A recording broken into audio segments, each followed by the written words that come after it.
Hey tea heads, this is Don from Mayleaf. What is top and tail pouring? This is something that I have seen on my travels and I wanted to show it to you. This forms part of our Gong Fu Brewing Masterclass series, a series of videos all designed to give you those little tips, those little techniques that are going to level up your Gong Fu brewing so that you can brew every single tea put in front of you perfectly to your tastes just by instinct. So when I'm in China or other places, but especially in China, I've seen this strange technique for pouring, which I wanted to show you. So I've got some Souchong liquor here in my Duanyi Yixing pot. I'm just going to rinse this tea. Chocolate aromas straight out of the pot. Oh, amazing. Let's give this a quick rinse. And then I'll show you what I've noticed on my travels sometimes, especially I have to say, when I've been brewed tea by people who I would say are more, that are very, very studious and conscientious about their brews. Maybe less so with the farmers who are a little bit more laissez-faire about it, but something about people who brew with real intention, they tend to use this technique, which I've called top and tail brewing. Let me show you. So I'm going to pour water in.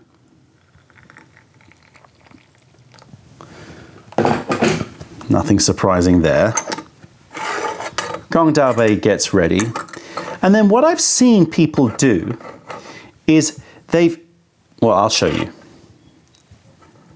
So once the brew is ready, they pour, then go into the Gong Dao,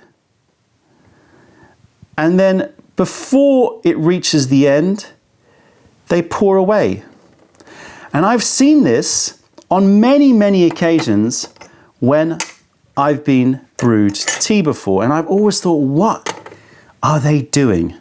What are they doing? So I've decided to experiment a little bit and see if there's any logic to this strange way of brewing. But first, let me enjoy some tea. Cocoa carob. A little bit of woodsiness there. All right, I'm going to put this aside. I will drink it later, I promise you. Now, what we're going to do is I want to separate this pour out into 3 sections. Now, the reason why we have a Gong Dao Bei in our Gong Fu brew is because we don't want to pour directly from the pot into the serving cups, because there's more chance that you're going to get an uneven brew. The first person might get a weaker brew than the last person, or would get a weaker brew if you're pouring in a linear fashion. Obviously there's Chaozhou style brewing where you're taking a Gaiwan and you're pouring amongst 3 cups and you're really trying to even out the brew, and that's one of the skills of Chaozhou brewing. But for most people, the Gong Dao Bei solves that problem because you're evening out the brew. Everybody will get served the same strength brew. So it's obviously well known and logical that when you pour from a teapot, the first part of that pour is going to be weaker than the last. And so the logic behind this top and tail is to try to maximize the perfect balance by discarding some of the first part of the pour and some of the last part of the pour. Let me show you. So I'm going to pour first in here, then we switch into here, then we switch into here. There you go. And we get every last drop here. So you can see here, visually, the difference in the brew, right? From lighter to darker. Now let's give it a taste. Delicious, got a rose note coming through. More of the bright floral aromatics, but it does taste like it's on its last legs. It's sort of, it tastes a bit watery. Middle, Nice strength, good balance, getting that Turkish delight note coming through, and a nice consistency too. Now the last one, much stronger, much more of the woody notes coming through, a little bit more char to it, and thicker. So nothing surprising there, exactly as you'd expect. So why do some tea masters, when they're pouring, do this top and tailing?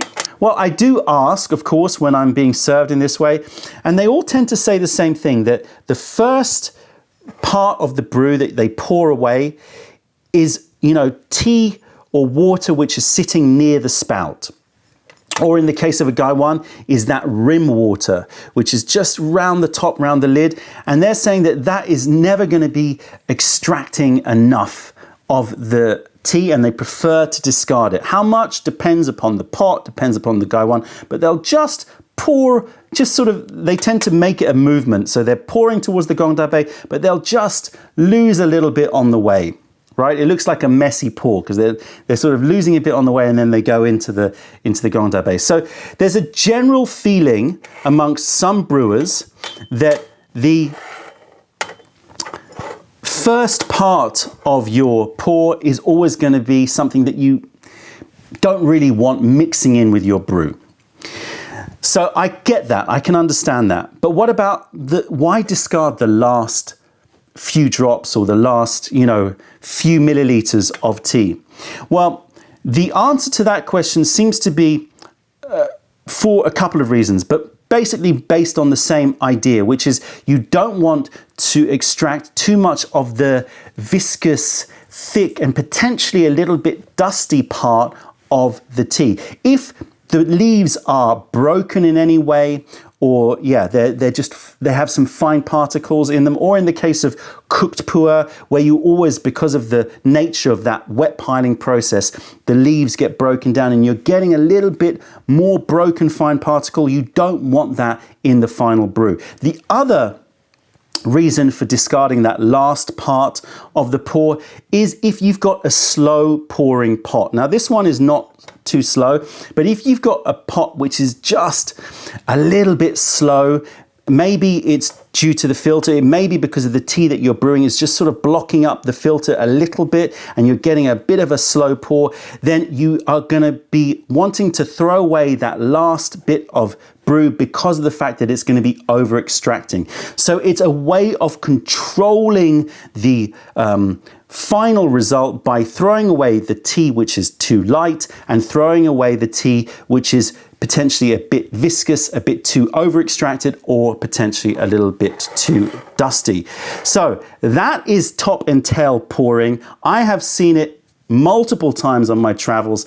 I don't really do it myself, but I thought I would share that with you. It's something that you may want to experiment with, especially if you have a pot which is slow pouring, or you find that you are overfilling your Guy One and that rim water is a little bit too diluting of your tea. Just pour away, don't be frightened, just pour away a little bit of that initial brew. And if you've got tea which is a little bit dusty, or maybe it's a cooked pu'er and you just want to not have that last bit in with that sediment, then pour away the last part. That's top and tail pouring. I thought I'd share that with you as a quick video. That's it, tea heads. Check out our other videos, taste our teas wherever you are in the world by browsing mayleaf.com, and come visit us if you're ever in London. Other than that, I'm Don from Mayleaf. Thank you for being a part of the revelation of true tea. Stay away from those tea bags.